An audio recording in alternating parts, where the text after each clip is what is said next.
She's in lunch. Yeah. But we're coming right up on 9, but I'm gonna give it a couple of minutes, because I know there's more coming.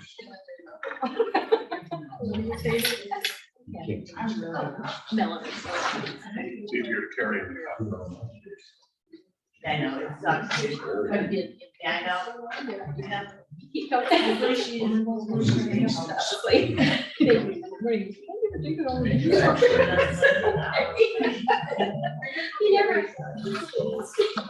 Yeah.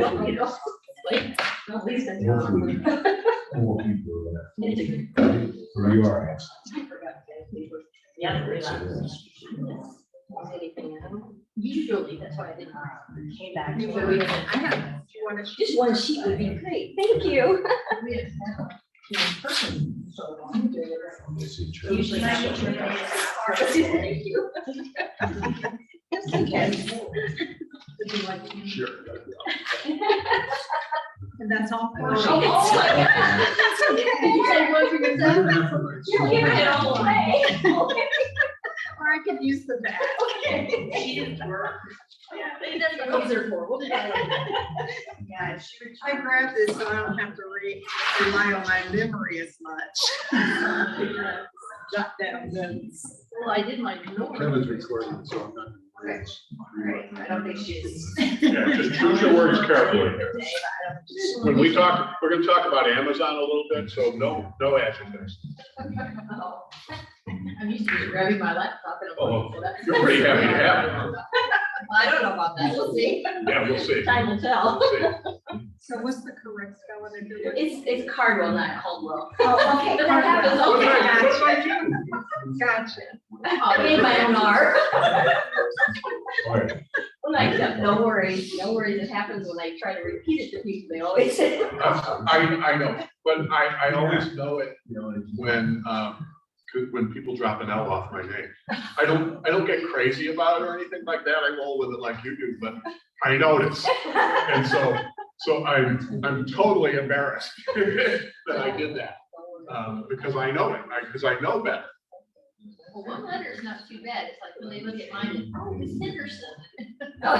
Or it's not Melanie, it's Mindy and Melissa, a whole nother name. I just answered everything. Me too. I'm not gonna lie, when I looked at Oh. it, and I looked right at it. So that's it. So the incorrect name for you is a sight word, Yes. as the teachers say in reading. I don't think. So we'll give it just a couple minutes more. I know, like Sarah said, she's gonna be here, and Jerry is gonna be here. And I know there's a couple of Ivy Tech people who, when you're getting people from Ivy Tech to come to South Bend, it's like from South Bend to Melbourne. I was at their campus last night. They can come here.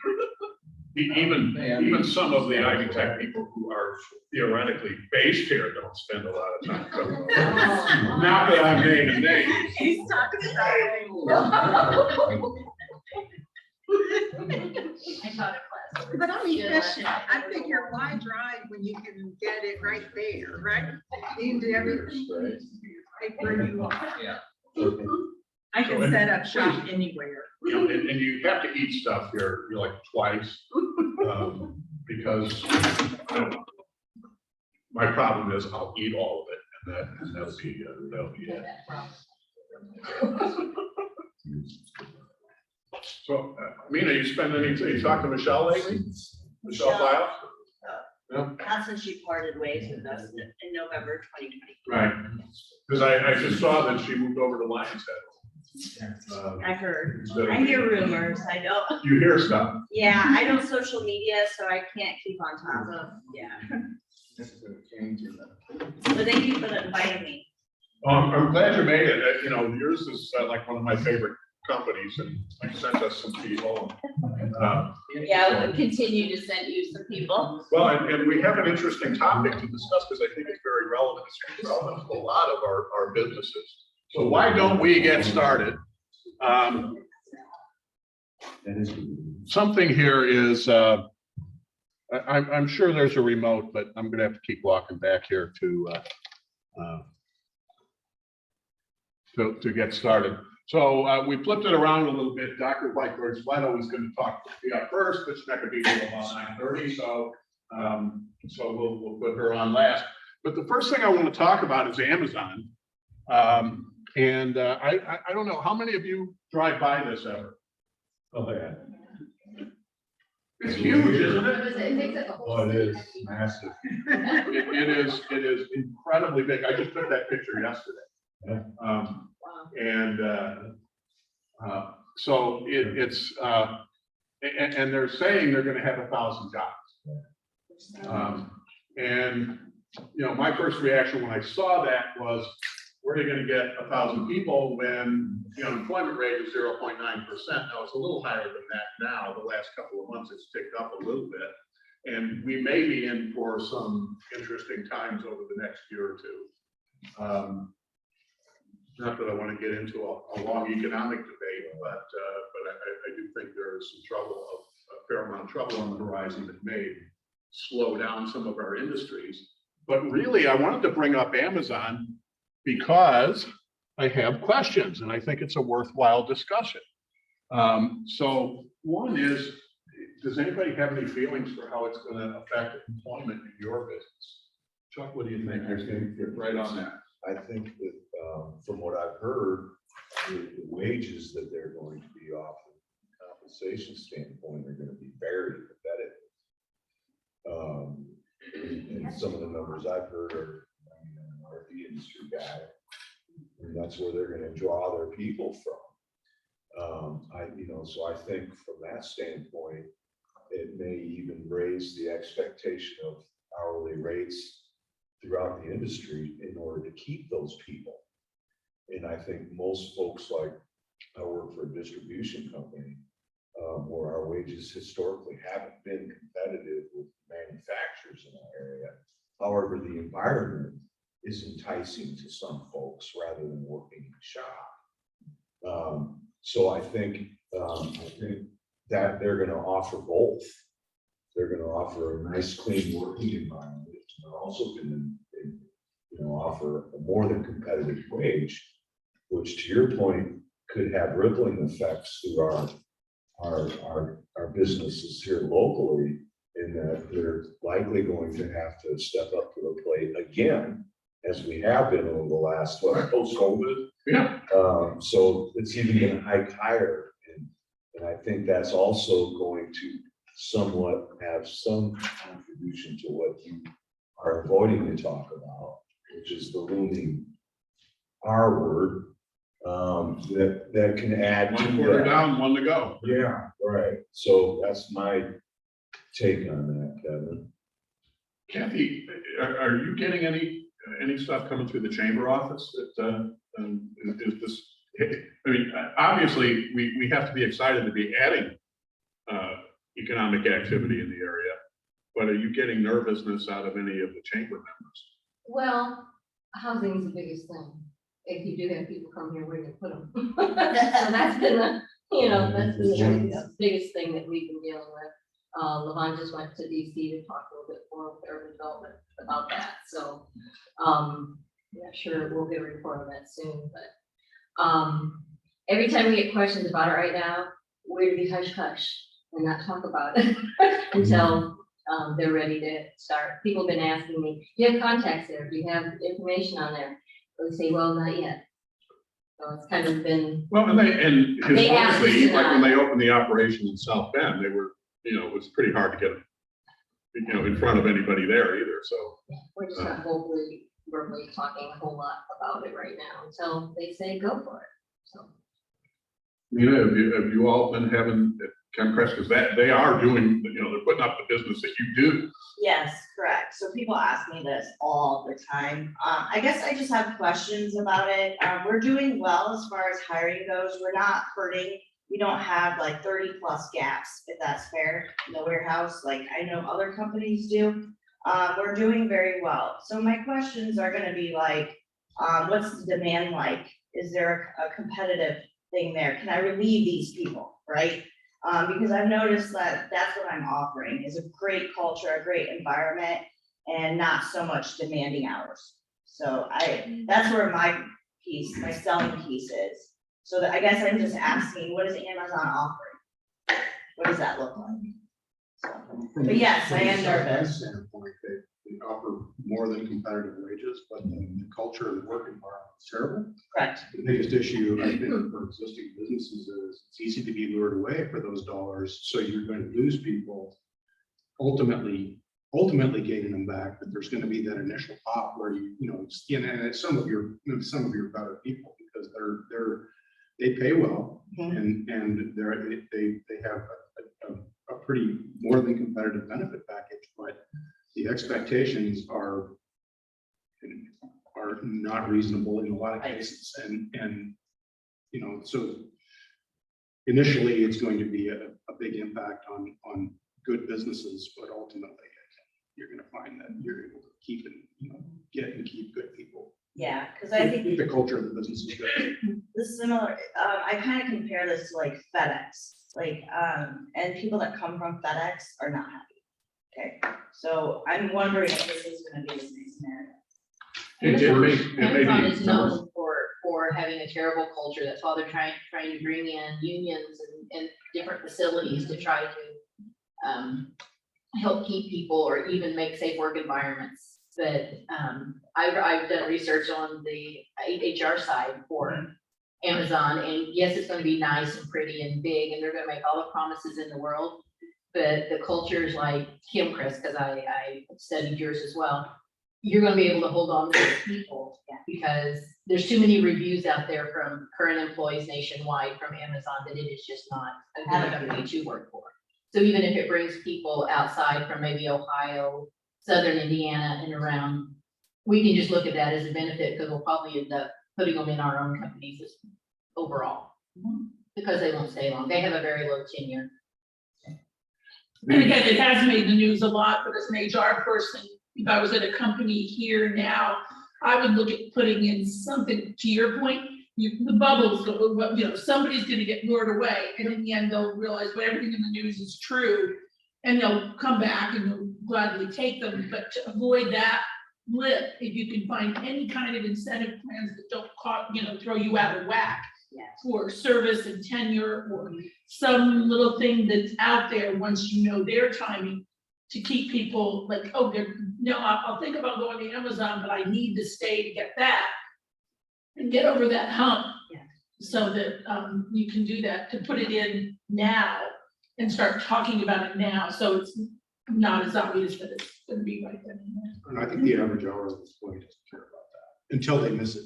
So, Yes, so if you're correct. going to lose the people, Oh, yeah. whether you get them back or not, I think that's probably likely, but I don't know that you can head off ultimately people leaving, because somebody that's making even $20, $25 an hour, $2 an hour more is a big increase.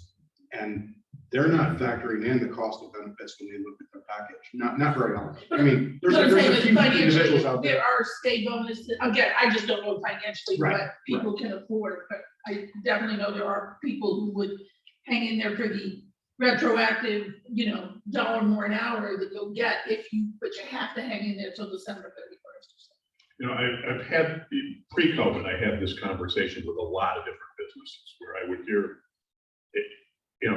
my employees leave me for a quarter an hour, they move up the street. Okay, let's do the math. 25 cents an hour, 40 hours a week, so you're talking $10, and take out taxes. You're telling me that your employees love working for you, but they're leaving you for an extra pack of smokes every week, something like that. And so, no, the answer is I don't think so. And I think that's, John got into it, I've all raised it a little bit, that a culture that makes it hard to leave is important. Now, I don't know what happens when that's $3 an hour instead of 25 cents an hour. It is going to be enticing, because now you're talking 120 less taxes and so, okay. And when you live paycheck to paycheck, an extra $100 is a lot. It's the difference between the kids eating mac and cheese and maybe getting mac and cheese with little hot dogs kind of, Those employers exist now. I mean, those employers that pay $3 an hour more than you're paying, they're there right now. So if your employees are looking, they can find that. And So the key, I think, is to, somebody said, just make it hard to leave, you know, make it. Even if you choose to leave, make it a tough call. Make it difficult. Because leaving at any level, if you've been in a job for any length of time, leaving is risky. It might not work out, and then what? You know, and so I think that there's something to be said for having a culture in your business that makes it hard. Working in several businesses, if you show that you care about your employees, you know, that's what makes it very difficult, because they know in a larger environment that you're not gonna get that same personal family feel. But there's nothing wrong with educating your employees either. Say, hey, we know this is gonna be tempting, but this is what we've read, or maybe leave a magazine article or somewhere, not that you're bashing them. I mean, I'm not saying post that, we hate Amazon. But, you know, don't go there, but, you know, have some material, so when someone says, you know, they're coming into town and it's a pretty tempting offer, say, well, yes, it is, but, you know, this is what our benefits cost, and this is what theirs are, this is their retention rate, this is our retention rate. And if, you know, promote your own business a little bit, and again, don't bash Amazon, but, you know, it might be right for some people, but it's not right for everybody, and their retention rate proves that. I think Chris hit on something, at least for me, work-life balance. Because after the pandemic, we've all put more emphasis on, look, I enjoy having time to do these things. Amazon is a workhorse. Look, you need to be married to this job instead of to your mate. So you have to find points, talking points to say, hey, you're a mom, you're a dad. You want to attend your little one's sporting events, those kinds of things. It's the value. Our values have shifted. So we're pre-pandemic, we were all like, go for the money, get the extra dollar, get the extra quarter. Now for me, it's like, I spend $1 more up the street. I'll rather be at home. I'll rather go see that. So you have to think differently. Or we will let you seek Absolutely. shelter in a tornado and not take out their building. Right. You know, we care about you in that aspect. We want you to stay safe. You did research it, didn't I've you? had lots of research on Amazon. Melanie's at the city of South Bend now, but you weren't always at the city of No. South Bend. Oh, You okay. recently moved over there, so, Okay. what was the, last company? I can't remember the name of it. Oh, that was NCP and. NCP, yeah. So, you know, you were competing in that same labor pool. She's very well versed in it. What can we be doing that is going to help you? What can we at Ivy Tech do that might be helpful? Because, you know, I'll tell you, I want to, you know, I need to develop supervisors who can go to work at Amazon. I want people to get jobs that pay well out of our student group. But I also, you know, we're here to serve the community. And so what is it that we can do for you that's going to make it easier for you to compete for labor and to keep labor? And, you know, the same, Dwayne, you know, would be asking the same question, because you're going to be putting people out, you know, with bachelor's degrees. And so you know, you have the same question, I'm sure, is what do we do that's going to be helpful for you? We have company. Oh, it's Ellen. Okay. What do you know, I'm looking for some direction here. What can I do for you? What can I do better with the students? And I would tell you, you know, most of my time, just to sort of back it up, I do teach in the business curriculum. I do teach in the IT program some, but my main focus is supply chain management. And Dave does some teaching for us too. He teaches in the business curriculum. He's done everything from HR to management to intro to business for some of our students, but also teaching quality management and other, what else have you taught in supply chain? Statistics. Yeah, he's taught stats too. Thank you. I've taught it before, and I'm way better off having someone that's more inclined to stats than I am. If I could suggest one thing, I don't really teach, I'm more of a guest speaker between South Bend and here sometimes, but I did a class last night for Capstone, trying to, help people find jobs and more in the technical machine tool, all of those, but still, they really didn't know where to go to try to find jobs, which was surprising to me. I mean, everybody knows about Indeed and all of those, but they're thinking, I'm not going to be a doctor, I'm not going into banking, I'm not doing this.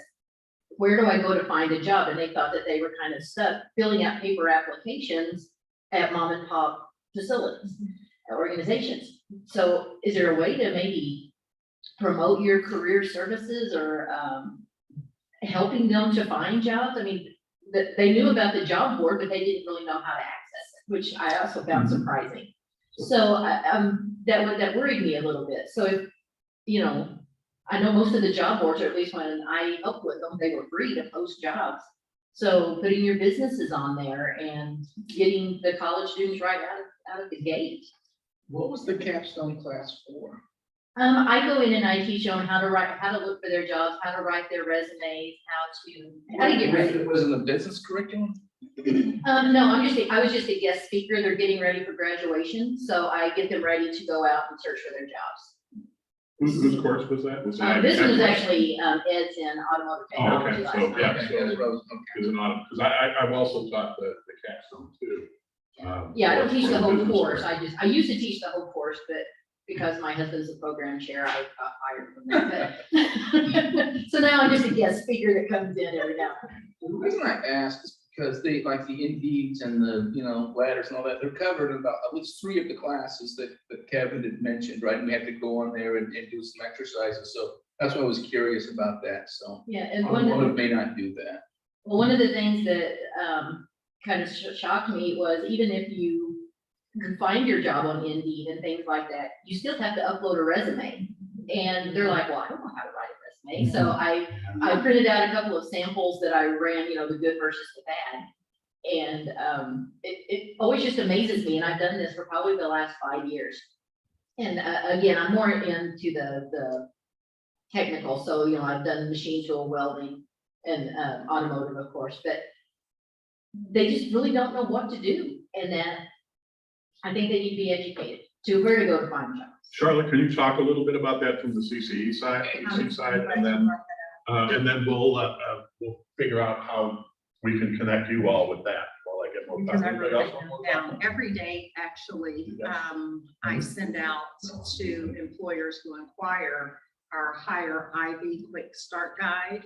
And then once they complete it, then I go in and approve, after I review it, approve for them to start posting immediately.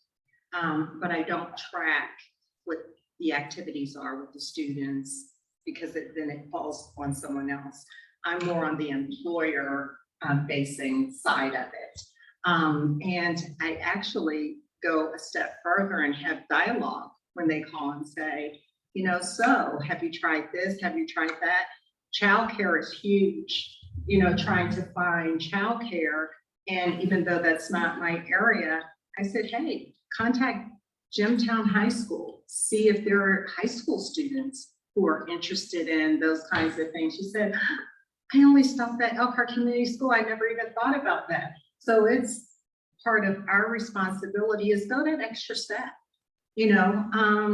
sort of lean into your prior experiences and have those discussions, even if it means I'm putting them in contact with Kevin saying, hey, have you thought about discussing this here? Have you thought about, we have career coaches, talent connection managers. So it's about using the resources that are here, but the key is how do we get that information out so that the students know that they're available? Now the employers know, but the students, I think, may be still intimidated a little about, clicking around or getting into an area and they don't know what to do there. So that's something internally we need to really start working on even more.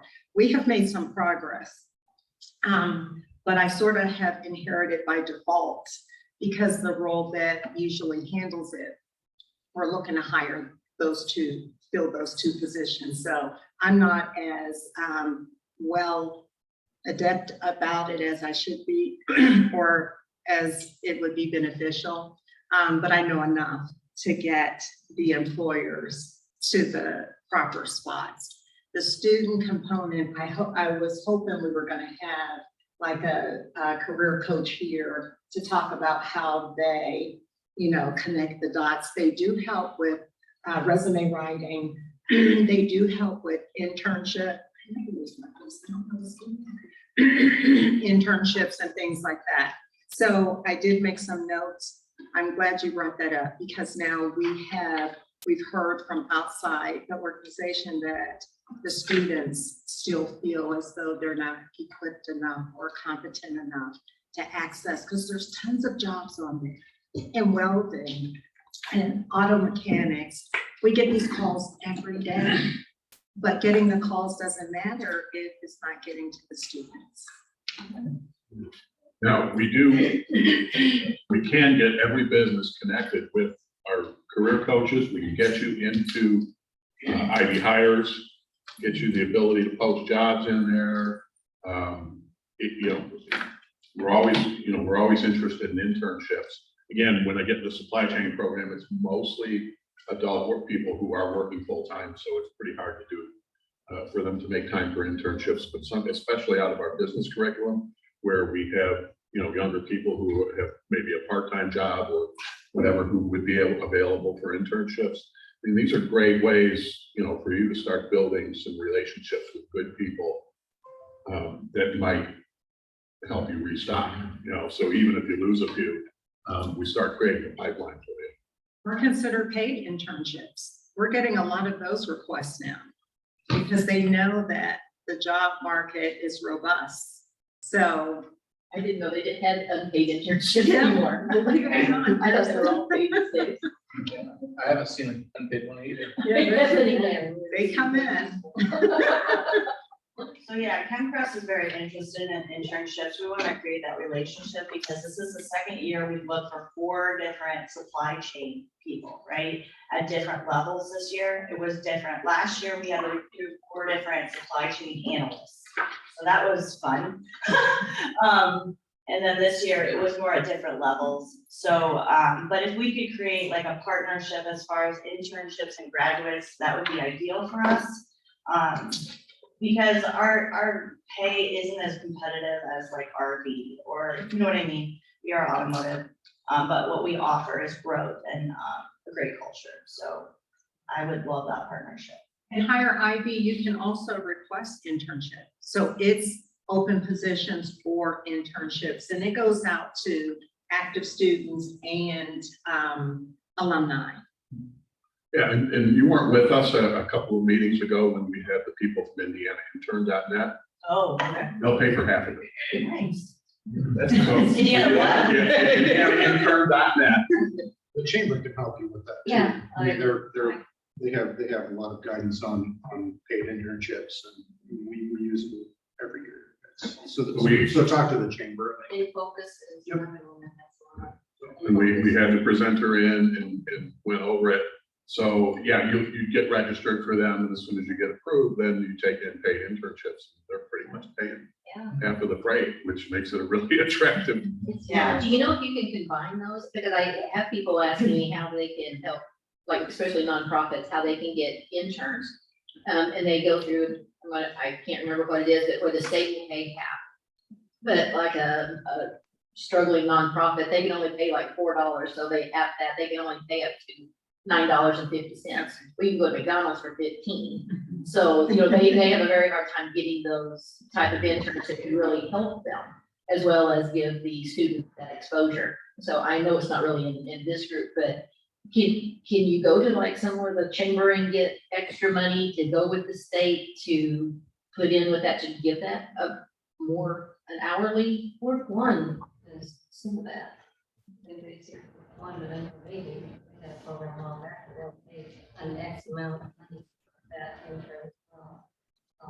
We ourselves don't have funds, but we can direct other people. And I would assume if we knew somebody who knew anything about grant writing, that sometimes you can get it that way. And there are people who will, I'm wondering, if Notre Dame's masters in nonprofits would have anybody who could help on the grant writing side, that maybe as a project that they'd be willing to help a not-for-profit do the grant writing so that they could get the money to fund positions. Yeah, I've had, I've given them the Notre Dame information, and then they're kind of deactivating the nonprofit program with them, so they're scaling back. So we've used the Indiana interns. They're staying at money for internships, we're not. In place into there. Yeah, great. My Yeah. daughter went through college, and she got a job at state level, and then she ended up getting another job. It all started with that. Yeah, you can list your internships with them so that, you know, you may get people, not that I really want to give you advice on how to compete with us for interns, but you may get, you know, an IU student looking for an internship in the summers. Hey, Kevin, can I step in real quick? Indiana Intern has relaunched as Work and Learn Indiana. So it's no longer under that same brand. It's the same concept, and students have to be on finance. Hoosier students that are currently on financial aid in the state are part of the program. So they will receive half of their wages. I think it's up to a certain dollar amount. I'm not sure what it is. So if you go out to workandlearnindiana.com, they have a whole bunch of information. If anyone needs any additional help, Kate Lee in my office works very direct with them, almost on a daily to weekly basis. So if you want to reach out to me, I can connect you with her. Also, the South Bend region. Yeah, sorry. But she couldn't zoom Oh, in. okay. So she did have some suggestions as well. Go ahead, Violet. Hello? Tell her to zoom in on my Zoom. Okay. And she'll probably say what's Oh, Kevin's she said Zoom. she got Oh, okay. So there are some good options for building your pipeline. I think that will help when students have to be on financial aid. How many of our students are Pell eligible? I would say close to 75%. Yeah. It's, So- it's very high. You're not gonna have trouble finding Ivy Tech students. And these are motivated young people. Very, very motivated young people who are, despite the obstacles, are fighting through it and going to school. So you get your chance at your first crack at good people. All right. Any more suggestions? Fire them my way. Well, you brought up an interesting thought, and I have no idea because I haven't worked in any of these businesses, and obviously some of these businesses compete against one another, but there are sometimes to do stuff for experienced managers or your longtime employees to do something to help them weather this storm when an Amazon comes in or when they feel, it's been such a hard couple of years between COVID and, trying to recruit people and trying to stay fully staffed. Is there anything that Ivy Tech could do, offer a seminar for your experienced managers, just to let them know you feel their pain, let them vent with one another, let them get ideas for things to do? I have no idea if that would help, or if that kind of thing is just one more thing on their list and they don't want to take time to do it, but something geared not to all the entry level students, whatever, do something to kind of give somebody a little burst of energy, now that they maybe can get together, but make it something substantial that they could get ideas of, how you be a great manager to keep your culture that you've got that's good. I have no idea if that would help anybody, but I do know not to forget about your long-term employees who probably aren't the ones that are gonna get moved away, but are the ones that have helped you get through this and are gonna continue to have to put up with this stuff, to do something for them. And many, many surveys that I've seen still say employees like to know you care about their professional development, and it's never too late to give them something. In some big companies, it's just bringing in that really talented, uplifting, motivational speaker. Don't know about that, but I'm sure Kevin could motivate people, so. And we're offering micro credentialing or non-credit courses, and we're adding to them as time goes on. So you can also let us know what you're interested in seeing or the training that your specific businesses are interested in. And then I can take that information back, or any of us can, IB Tech. People can take it back to the program managers and see, in addition to our accredited programs, because some people don't have the stamina to want to do the 2-year or the 4-year. So we want to get them upskilled as quickly as possible. So. In the various organizations that I've networked with and dealt with, and we talked intensively, was they would like for somebody or to even find what they call a management boot camp that's in person. They don't want it online, and I can certainly understand why, because people tend to tune out and there's not a lot of interaction. But they just want a hard course, a quick course of this is how you do it, and teach their supervisors and their managers how to manage their people better, more effective, and to be more efficient. So if there's any type of a design, Leadership training, we offer that. yeah, but I mean, it's funny that not even in the same group, but just talking to them, they all use the word boot camp. So I'm not really sure what that means, but. Well, probably because okay. they need something quick. I've often in my career had to take programs that were supposed to be a day or two long and get it down to a brown bag lunch. Yes. That they don't have the time, and the people don't have the time, but they want something and they don't mind. And sometimes in a thing like that, you might spread it over a month for lunches or something, but that you do stuff like that. Yeah, they just didn't want the fluff, just get to the brass Yeah. tacks and boom, Yeah. this is what we want. I had 2 things I was going to, where I was gonna ask for your help, and we'll get to the second one. This was actually going to be the second one. But what I gave you all, and I'm asking for your help to spread this news as well as to consider it for your own companies. And that's why Kathy got 20, because she's at the chamber, so she got, yeah, and I'll make you as many more, and bring them to you with food and with Oh. bribes and all kinds of things like that. But seriously, one of the things as we talk about competing for employees is, and competing for keeping them, is development. And we do this program, it's a fast track, it gets you our credential, our certificate credential. And we've had people, people who have done this and then gone on to get the associate's degree and then want to continue on to get a bachelor's degree. So this is foundational. And I always talk about off ramps, on ramps, and so, somebody might do this and say, okay, now I'm going to go back to work. This is perfect for your supervisors. This is perfect for your people who are, who you have your eye on to be supervisors, because it covers the in the door to out the door part of the supply chain, everything about operations. And that's really good. But we talk about leadership and so on. One of the things that I'm working on, and I think I sent out an announcement, said, now I've taken the chair of the statewide curriculum committee.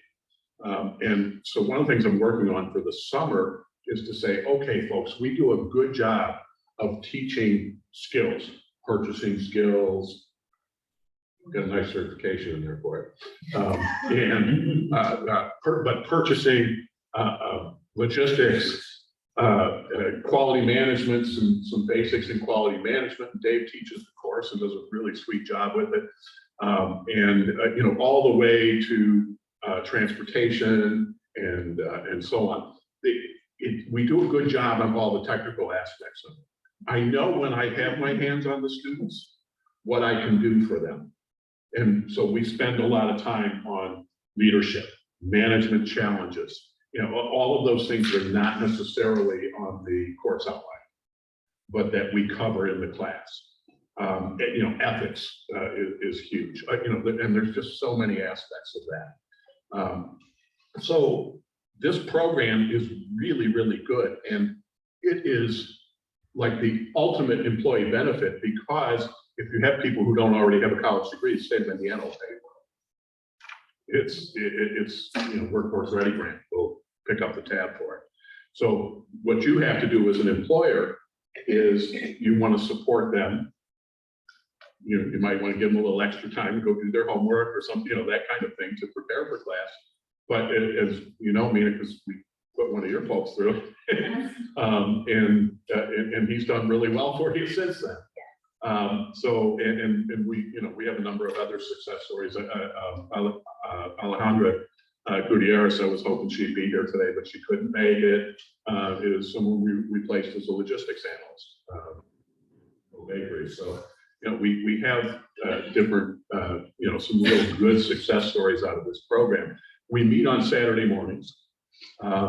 It's fall and spring and it's done. So, you know, it's short term. It's a cohort, so they get to share the successes and share the misery, you know, the challenges with other people. And I always promise that they will be out for kickoff. Out in time for kickoff, which I think the literal translation of that is Kevin is out for kickoff too. So it is, you know, it is a great employee benefit. So when we're talking about ways that you can help build environment, build success and build culture in your companies, that's going to be competitive with the extra dollars that are going to get flashed around. We can help you with that. And so I'm hoping that I will see a lot of your people, but I'm also hoping that you will spread this to others that you know. Because we had a cohort of 21 the first time through. COVID hit, and it really made that difficult because the campus was closed for the better part of 2 years, and we're trying to build this, get this back on its feet in large numbers. I will also mention one of the courses in there is that's on the list. If you look on the back, is Informatics Fundamentals. That is the first course we give to all our IT students. And we've had a technology requirement in this program for a long time. We just got Informatics Fundamentals added to it. I've taught the course several times, and I think it's a great course, but it really gets into using data, understanding big data and how that works, Industry 4.0 concepts, cybersecurity, what's a network, what's a cloud, all of those kinds of things. So, you know, the technology requirement in the past has been learning to use Microsoft applications, which is important. But this is a course that I will make the young woman on the left beam when I say it's going to be contextualized for supply chain management students. And I'm teaching it this summer. So if you have people who want to get a jump on this for the fall and they want to take a course during the summertime, that technology course is going to be on the docket, and it will deal with a lot of supply chain issues as we go through it. So I'm asking for your help on that. Okay, let's shift gears. Go ahead. No, I just want to add one thing that we've done in that informatics before as well is stuff on blockchain, which is extremely exciting, and I know it doesn't feel like it's applicable right now to your businesses. However, when you think of, you know, growing these employees, your business over time and investing in their professional development, you know, in 5 years' time, in 10 years' time, blockchain is something that a lot of companies are going to have to deal with. And then it's like, okay, my employee was a supervisor when they learned this, but now they're in, you know, middle management. So that's also something that's cool in there. Yeah, and thank you, Ellen, for bringing that up. Ellen and I worked on a blockchain pilot last spring. And we put 2 sections of transportation systems through the blockchain pilot, and it was good. But then we tried to duplicate it in the summer in Lafayette. And Ellen, what did they wind up doing there? Jessica's father ended up dying, so that kind of just derailed it. It went well for the first class, and then she was out because her father passed away, unfortunately. My class recordings for it. So, but the issue that we run into with technology in general is that we don't have a lot of supply chain instructors who are credentialed to teach IT stuff and inclined to teach IT stuff. So one of the things we had to do with blockchain, and I'd love to get this group back together for the exercise if anybody's up for some fun. is figure out how can we have it taught by non-technical people. And I don't know, without getting into the weeds on how blockchain works, other than to say that you just keep chaining blocks of data together. I do have, in fact, it's sitting out in my trunk right now. I can run out and get it if you want to all do it. But it uses these very, very large pill dispensers as blockchain ledgers. And then each one, instead of putting, today's dose of vitamins and stuff in them, you put in something that represents the data. So as you build out like a coffee supply chain, you'll put the coffee beans in one, and then there'll be somebody with proof of work who runs around with the digital leader hat on and does the proof of work, and that's done with a Tiddlywinks token. And then the next one, we put a little truck in there for the trucking company to get it to the sheller and so on. And it's really a fun exercise where you have people running around the room, simulating it. So with a brief introduction of blockchain, it gives people a hands-on idea of how it works. And what we always encourage with our students is, look, you can go study blockchain to be an expert. We're not trying to pass you off as an expert, but I want you to be able to go into an interview. And if someone says, do you know anything about blockchain? Because, I'm a supplier to Walmart, and Walmart's insisting that we get involved, you can say, yeah, I'm at least conversant in it. I know how it works. I know what it is. And yes, I can work with you on that. So, that is the kind of thing. And we'll get into that in the technology course in the summer too. Okay. I have to fast forward here to the introductions page.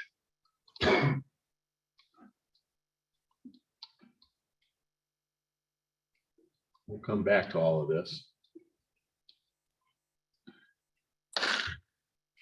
It's the only picture I could find anywhere. Why did she do this to me? But I wanted to introduce you to our Vice Chancellor of Academic Affairs, Dr. Karen Whitequist.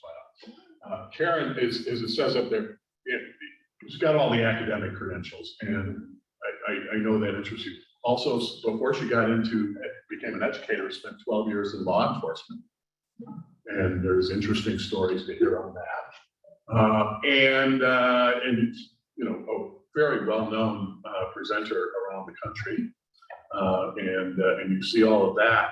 And so I wanted to introduce you. I wanted you all to get the chance to know her a little bit, but also you have some things that you would like to discuss with the group.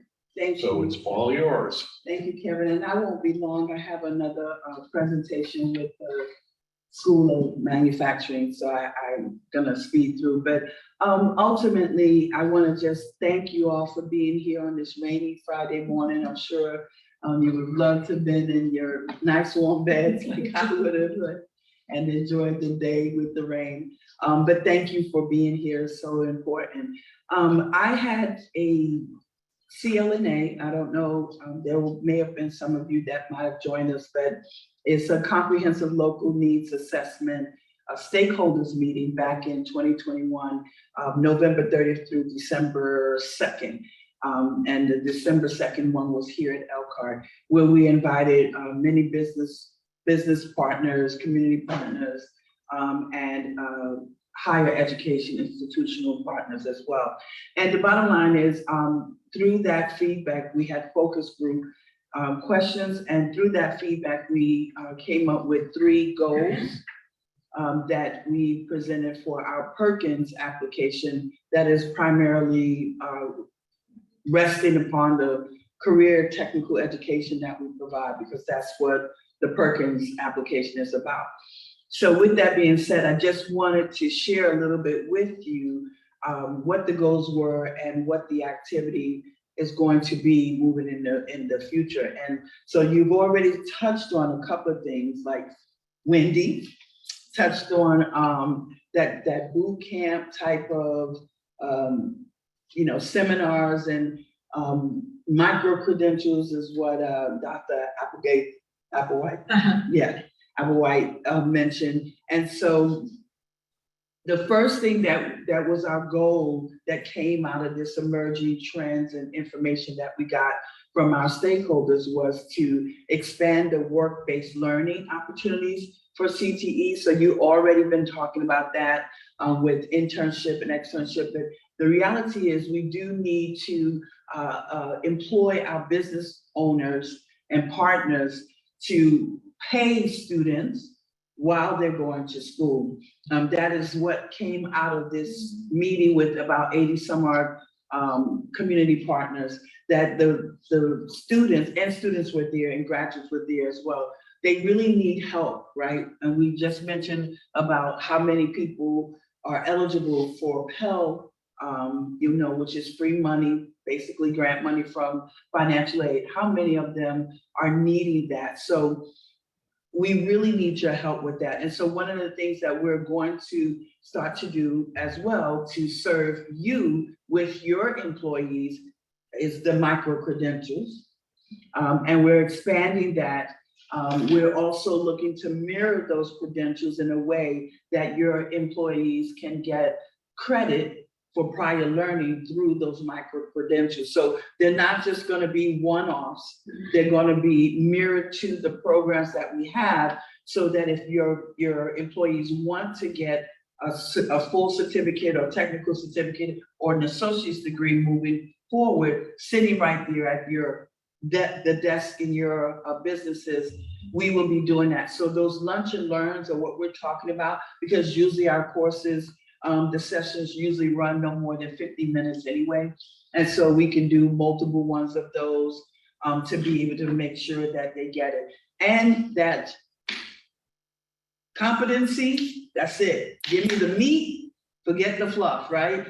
So that's the way that we're going to be designing these courses. And they're going to align with our current courses, because we are going to be doing some competency-based education training for my faculty, which I've begun that already, having experience in that from workforce, about 16 years of workforce development in Florida. And so we're going to be designing the courses for competency-based education, which is less seat time and more about performance on those competencies. So that goes into Ms. Melanie, when she talked about boot camp, that's what we want. So I don't even know if you know about Western Governors University, but they kind of do that too. And they do it at a subscription price. So basically it's a flat rate. And you can take as many as you can in 7 weeks, but that's not for the businesses that have employees. What we are going to provide is going to be more for the businesses and your employees, and as well as students that come from, prospective students that come from the community who already have that experience already. They don't need to be sitting in our class with individuals that don't have that experience. So that is one of the things that we're focused on, is expanding the work-based learning opportunities, working with community partners, and doing contextualization of the courses along with competency-based education and micro-credentials. So hope I didn't say that too fast, but I think you all understand what I mean. The second goal that we were looking at that has arisen is regarding the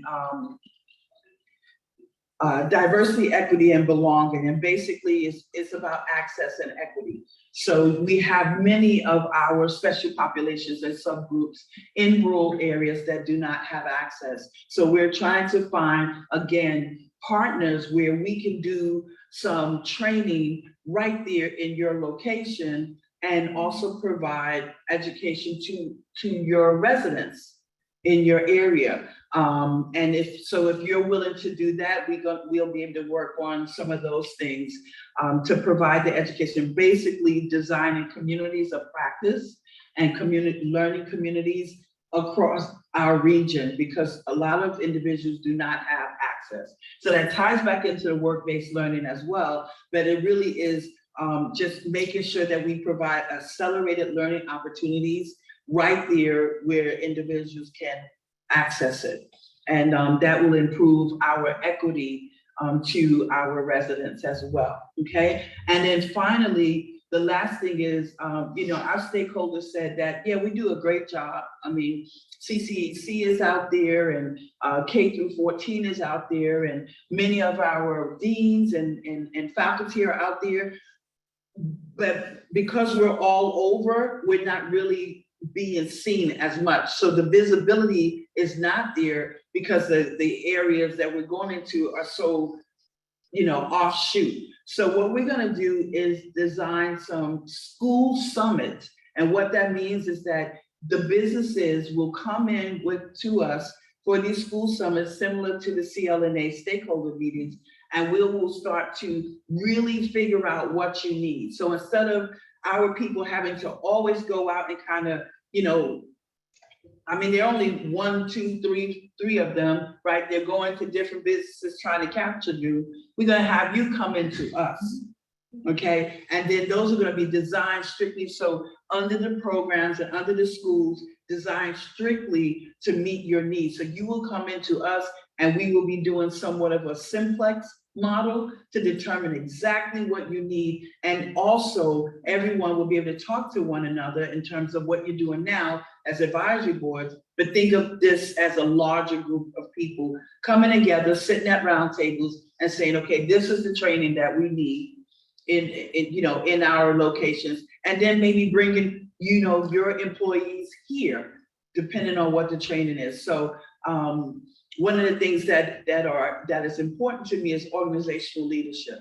And we don't have enough of that. We don't have enough of training on organizational leadership, emotional intelligence, and designing the culture that you want. And even here, I am working on, which is what I'm about to present now, on the psychology of informed ownership.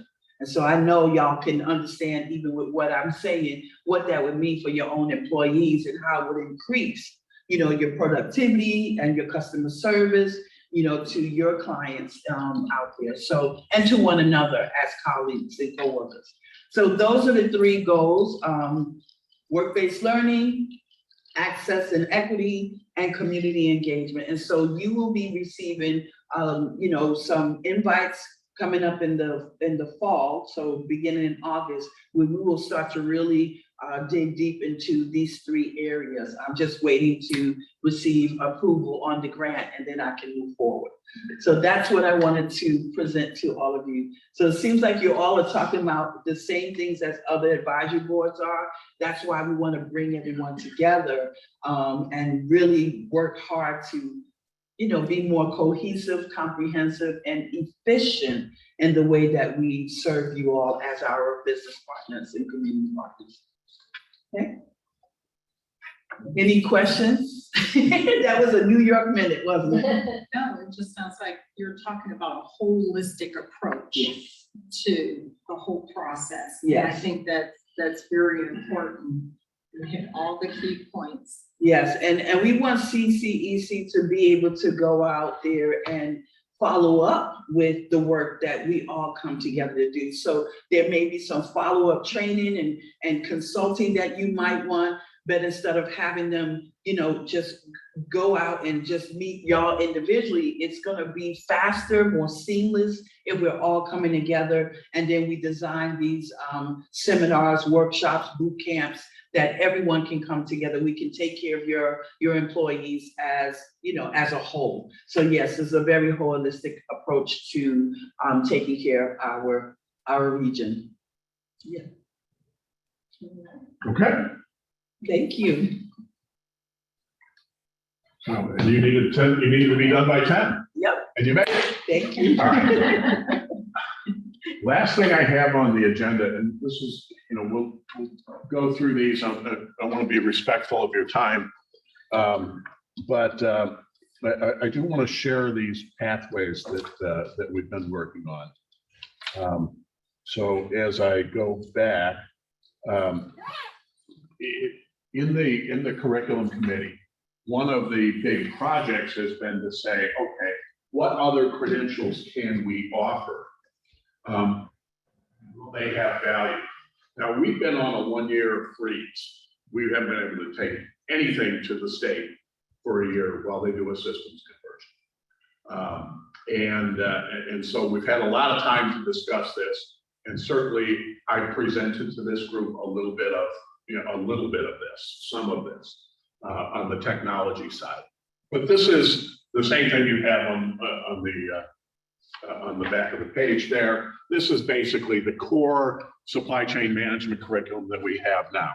And it also translates into a 60-hour associate's degree, and all of those same courses appear in here and a little bit more.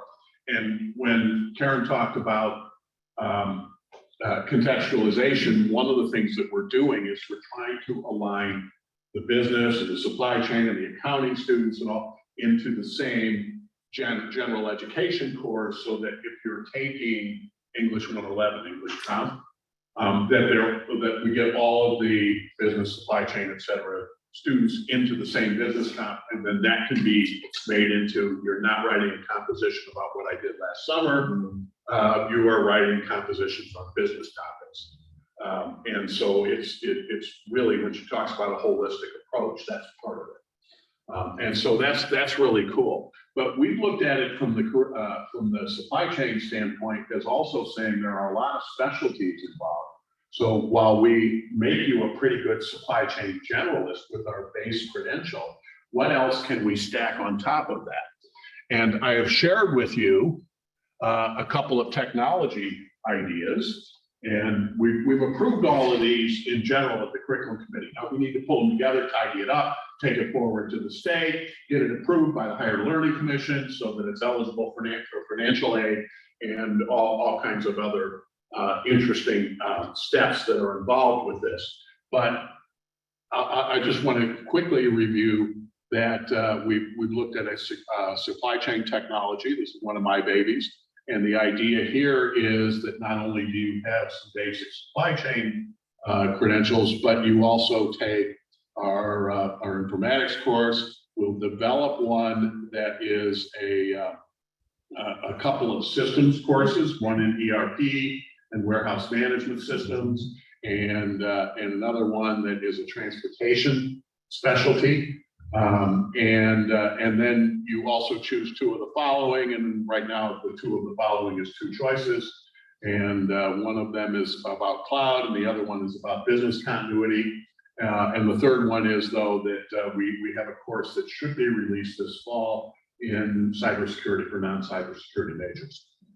So those are important topics. So the credential is something that an IT student could stack on with some of the supply chain courses, could stack on that credential, and a supply chain student could stack on some of the technology aspects. And so my question for you is,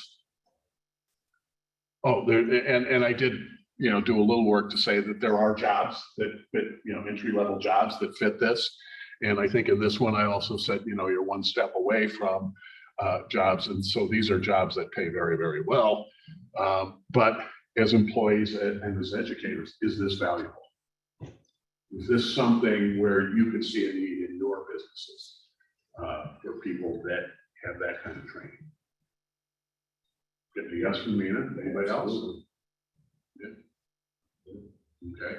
The next one, and so good. That's good feedback. I'm going to ask you for letters of support when we're all done. So, and I'll make that process easy for you.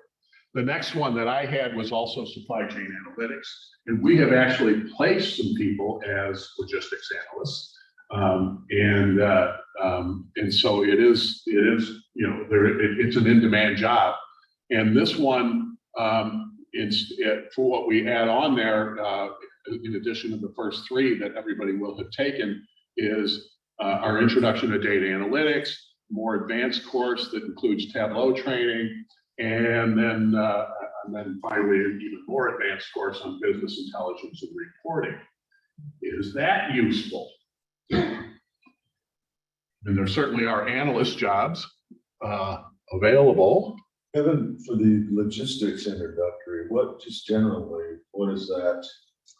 Oh, intro to logistics? Yeah, just it's, in my world, it would be the second course that we have our students take rather than the first.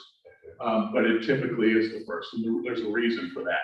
It is the first course where we have an industry credential. So built into the course is people take the MSSC Certified Logistics Associates exam, and when they pass that, then they can take the Certified Logistics Technician exam, and they have a really, really sweet line item for the resume.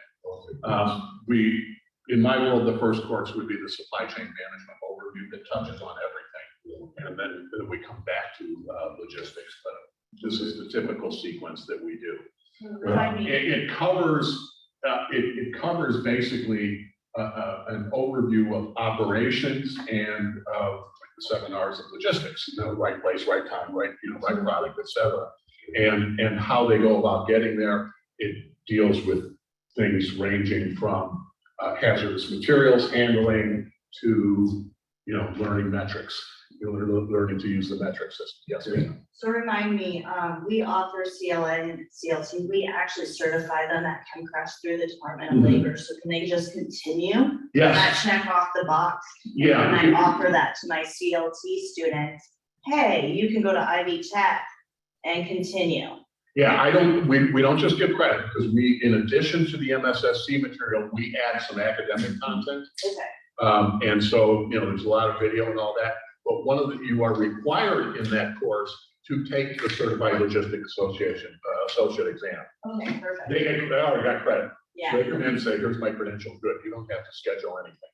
gotcha. Okay. And so they come in, but we do have other course material that we present that I would say is the academic material that supplements what they get in the MSSC e-learning. Okay. Excellent. Okay, and we do the same thing with credentials. We have Next Level Purchasing Association credentials built into our purchasing class. We have the CSCMP Pro Transportation Pro certification built into our transportation class, and we have a Quality Management Yellow Belt built into our lean. What's the course title? Lean. Yeah, lean and quality management. Yeah, lean and quality management, and I'll talk to you about a quality management pathway.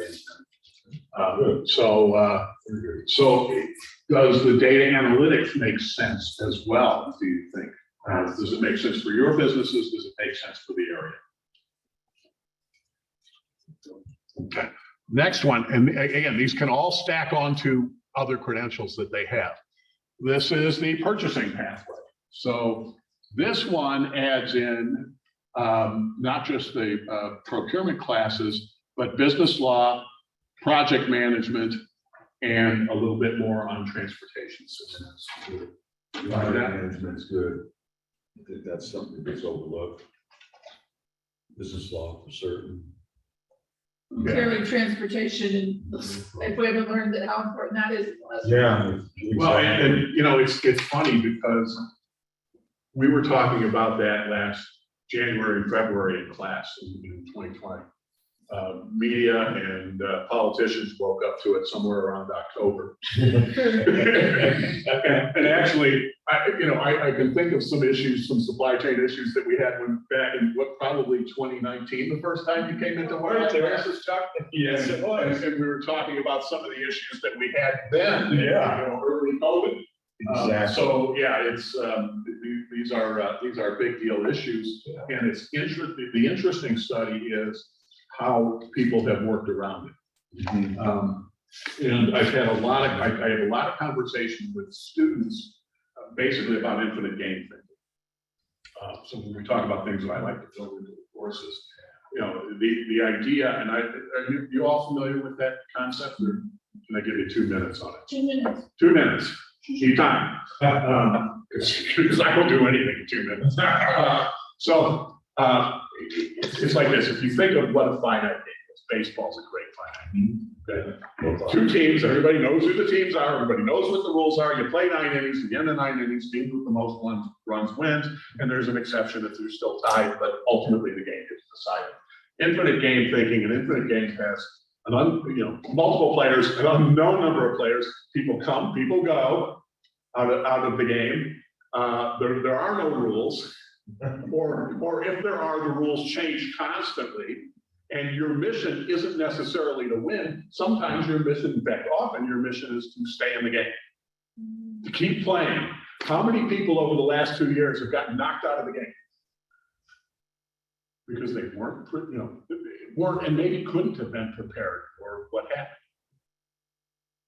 But nevertheless, they're knocked out of the game. And on the other hand, how many people have started to think about it a little bit differently? I mean, big companies, hey, you know what? Can't ship through Port of Los Angeles? Good, I'll buy my own or lease my own cargo ship. And I'll get a smaller one that can get into Seattle. And I'll ship that way, or I'll go air freight. I have a good example of somebody going air freight. It's expensive, Oh, yeah. but you're still in the game. Yep. And so, you keep going.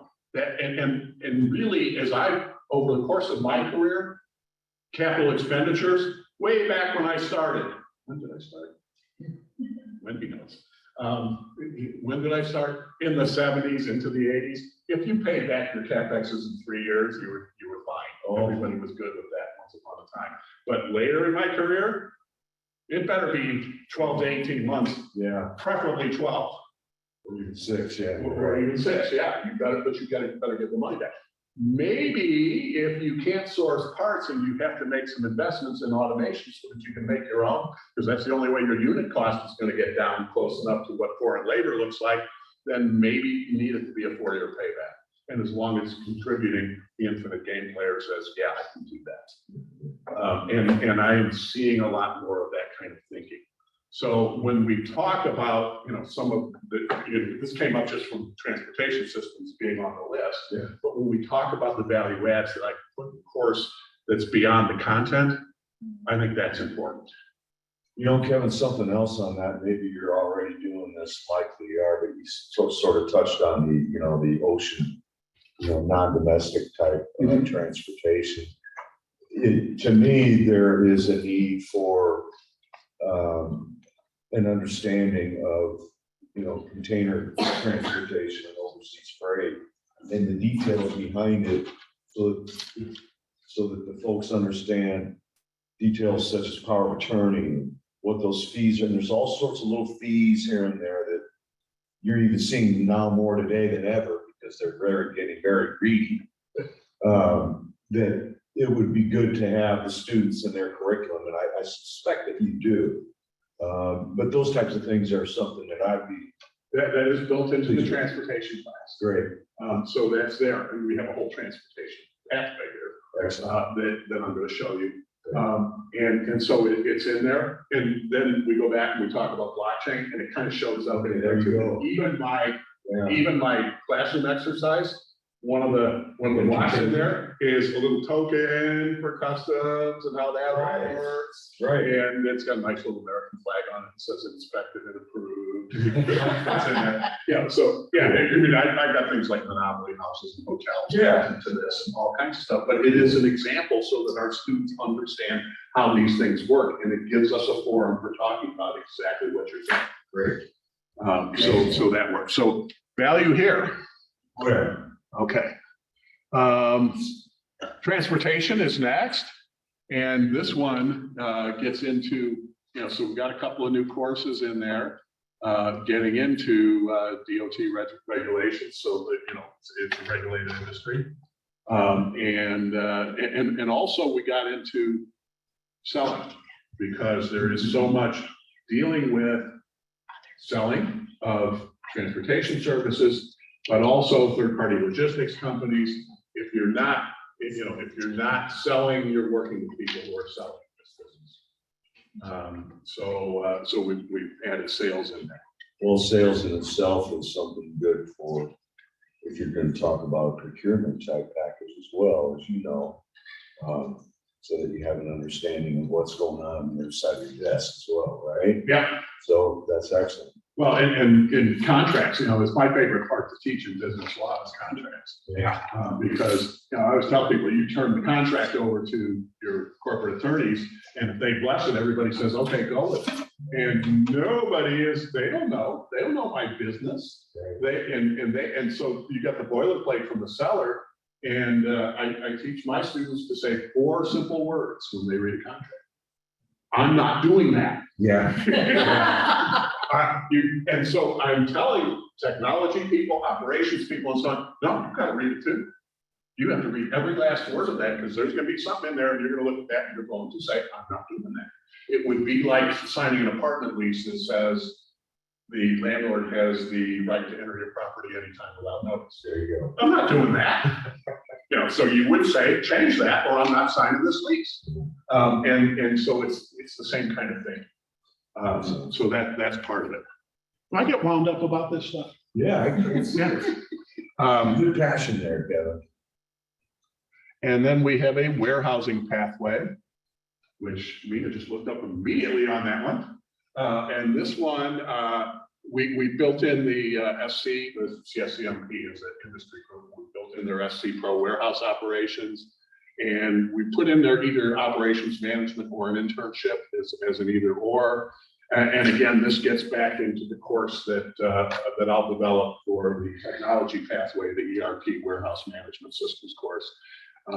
And so, you know, this is really aimed at what I think is a really important sector in this area in particular is warehousing. So value as well. Yes, sure. And then the last one is our quality management pathway.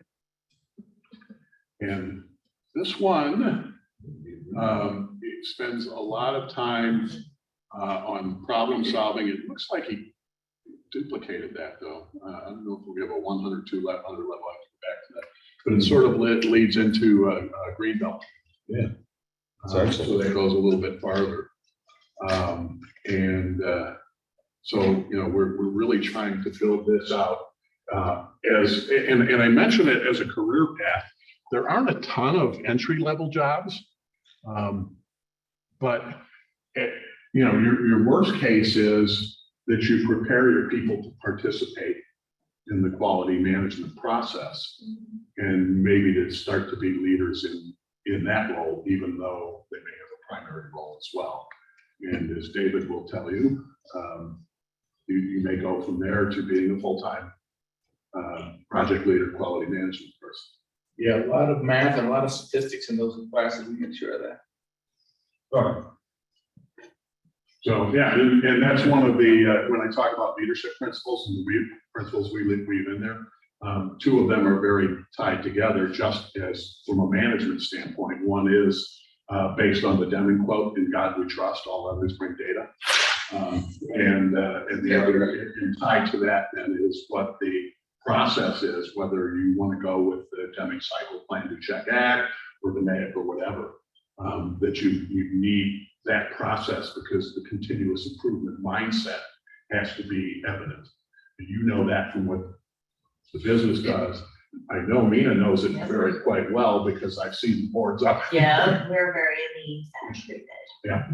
And to me, that just gave me the idea that I had a friend who runs a lean training session and you can get all your different belts, but I actually have a white belt because it was a quick and easy class that I could fit in my schedule. And as a human resource person, I just wanted to be able to say, it reminded me that for an experienced supervisor or manager to do that for them would be cool. Because I'm sure they hear all this stuff all the time, but they're not going to go get their belt, you know. But if you offered a white belt class for them at lunches over a month, then they could say, you know, it might make them feel, again, another thing to make them feel more part of a team and that they got some professional development from their employer.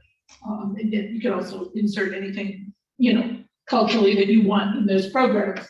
But that's it's kind of a fun thing to be able to say, make it. Well, and it's important too, when the green belt that you had up there, that's great. I mean, that tells me that you can actually put together a project that has some positive results out of it. You may have done it with a team or you may have done it on your own.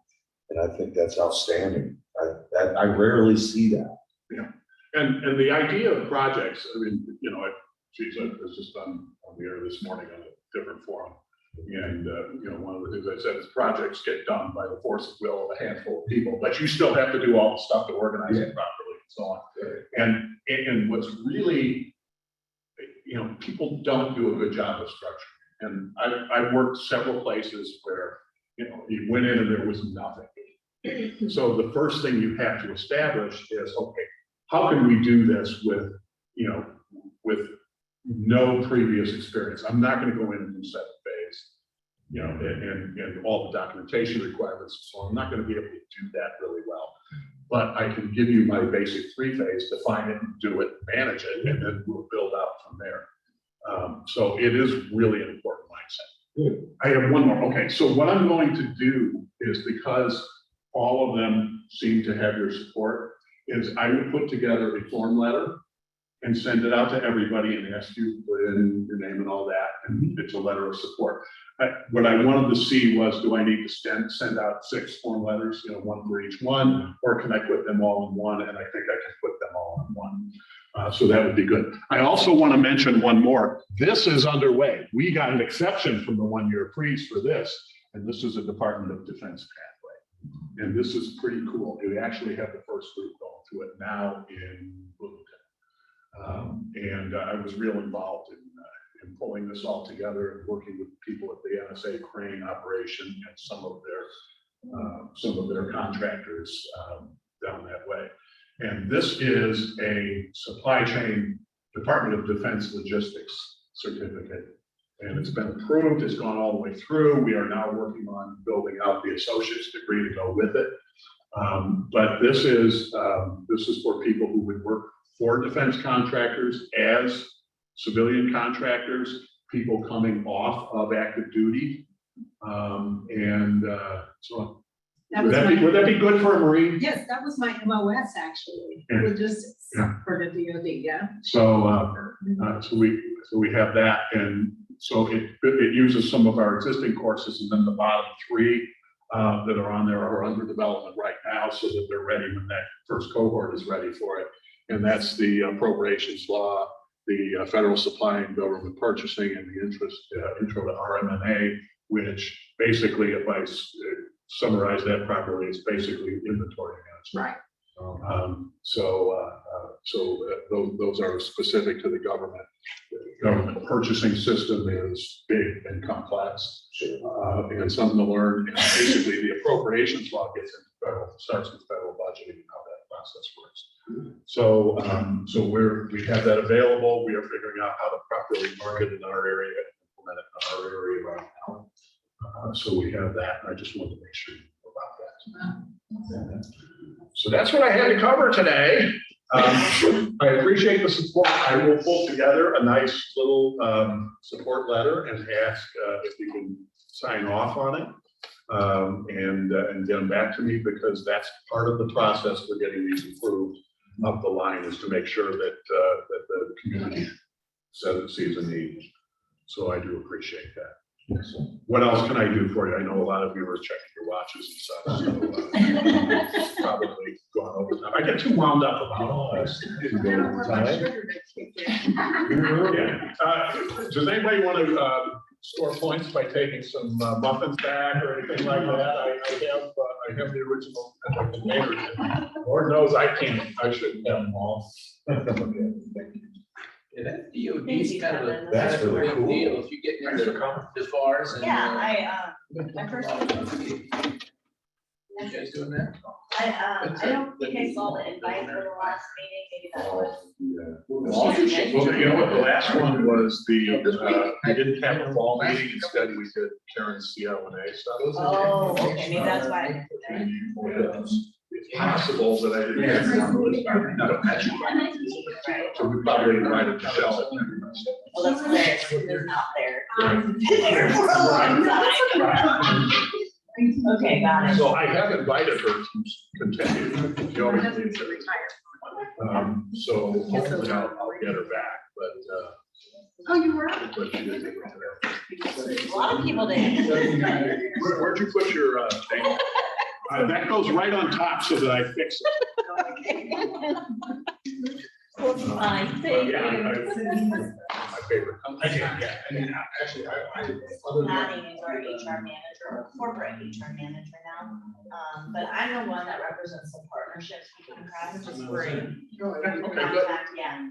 Cause that's my whole thing now, is they're moving me out of recruiting into talent development, so we're gonna start working on our leaders. So the courses that you're offering is very interesting to me, being able to get on a knowledge. Come out to tell what we find out. Being able to offer them supply chain. Right, it just says area. Says depressing that. I graduate. Okay. Right. I'm just gonna say the. You're legit. I'm an extrovert, and that was hard enough. I will post my entire, Yes. I still know Yes, I'm people gonna who do say that every today. week. Yeah. I'm I gonna really send you a do. message Not, saying you it's know, posted on Highway. Okay. Do you have I anybody? still sort of, Okay, I will do that, cause I did. and I do know people in the service, I, Cause we're looking for a supply chain analyst Never- now. let alone, and then, and I have lived through For a director 10% level. mortgage And then rates. we I look have for lived a through gas lines, but I have not lived through more work week. I don't want to. And then I think we're gonna promote into. Like, I had to live through a pandemic, now I've done that, I just, the mental health, I Very really. interesting. It's bad enough that every time you go to the grocery store, the gas station. Yep. And, there's some really good people. Very, very. I will definitely email you But- promptly today. Okay. I may not, I do have some things I have to do. You may not see me No, you're fine, respond this you're fine. afternoon, but I will, On my end. I'll reach make out to sure. some of my good people. I would love that. I mean, I appreciate it. That times tomorrow. Okay, I should probably stop the recording. Never forget it. But yeah, so the world has changed as we know it, and we just have to adapt